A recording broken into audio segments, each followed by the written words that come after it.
The next team I want to analyze is going to be the Minnesota Timberwolves. First off, let me say I love the jerseys and I love the new. Well, yeah, the new logo is pretty damn cool, but it's the jerseys that are freaking rad, man. I love them so much. They're really cool, and they grow. The more I look at them, the more they grow on me. And their alternate is super snazzy as hell too. But just all in all, it's whoever they had do the jersey design. Mad props to them. Like, that is freaking epic looking stuff right there. Lots of people are expecting the Timberwolves to now be one of the top teams in the league this coming season.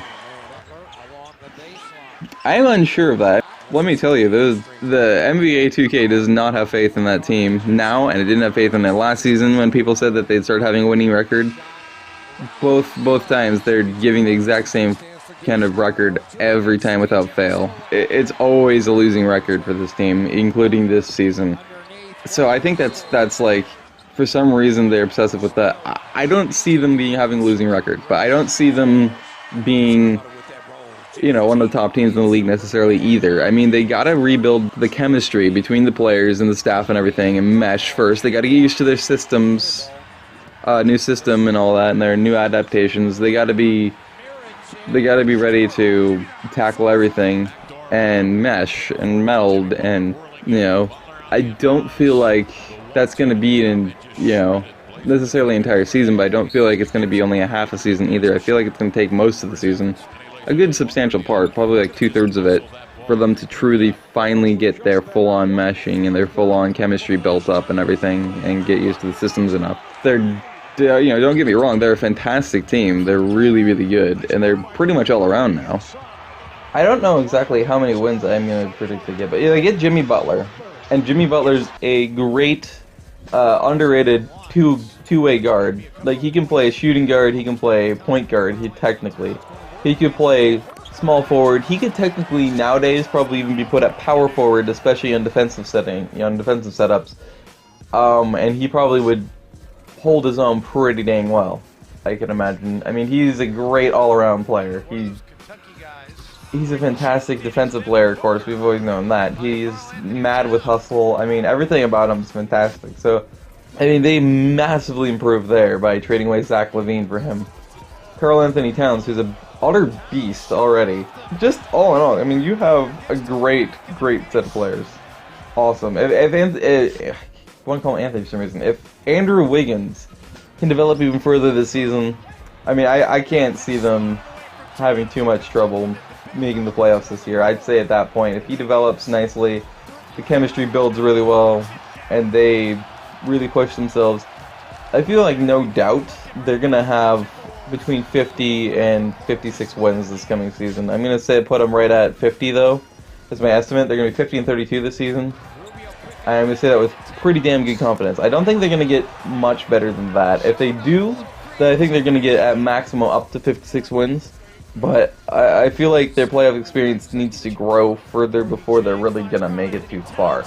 They're not the Portland Trail Blazers. They don't have that constant chip on their shoulder of everybody's doubting us, everybody's not giving us enough credit.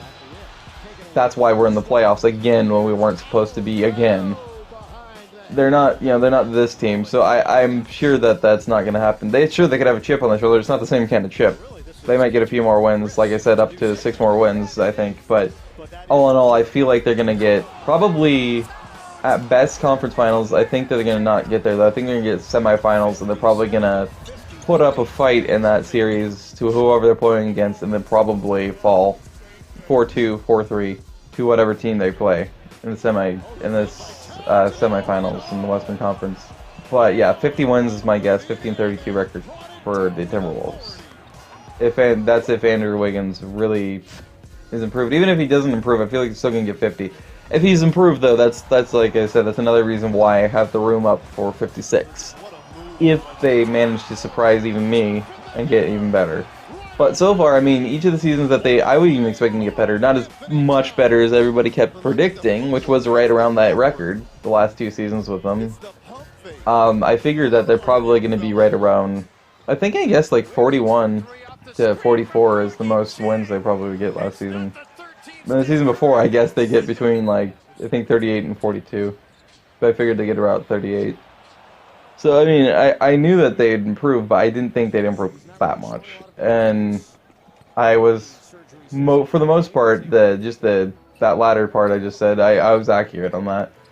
As for the records, I didn't really give much heart to it, so I don't think that it mattered. But this year, I'm giving some heart into it, and I definitely feel like they're just about guaranteed to get 50 and 32.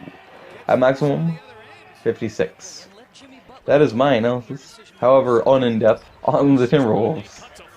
Because I can't really go in-depth into that team, because I just don't know.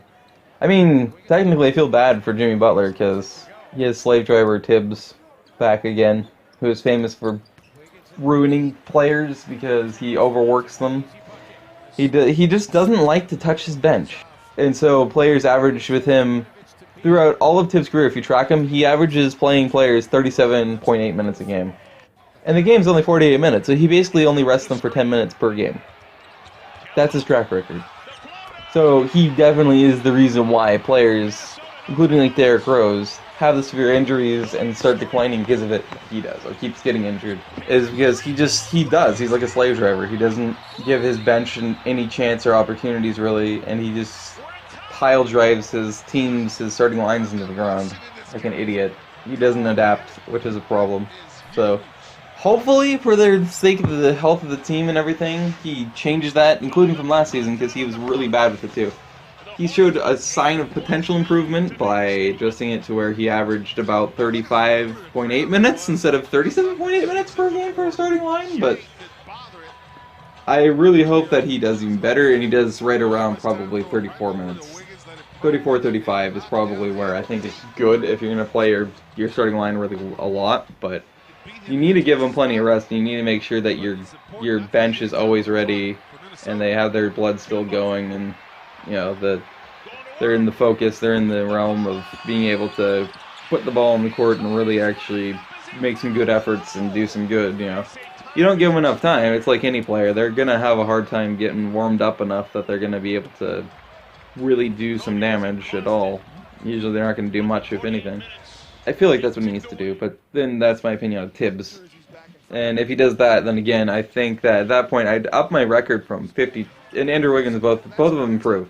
I feel like I'm going to up my official record to 52 to 58 wins instead of 50 to 56. So basically, if Tibbs lowers it to about 35 minutes per game for his starting line, and so gives his bench a better opportunity, and Andrew Wiggins improves just a bit in each side of the ball, change in your mind what I said from 50 to 56 wins for the Timberwolves this season to 52 to 58. I don't think they're going to improve all that much, but I feel like that's what they're going to do. So basically at that point, mark me down for 54 wins instead of 50, but I'm confident in. So 54 and 28 rather than 52. I mean, yeah, 52, or no. Wait, my brain's not working. 50 and 32. Thank you. Record. I'm a mess. But yeah, that's my analysis on the Timberwolves.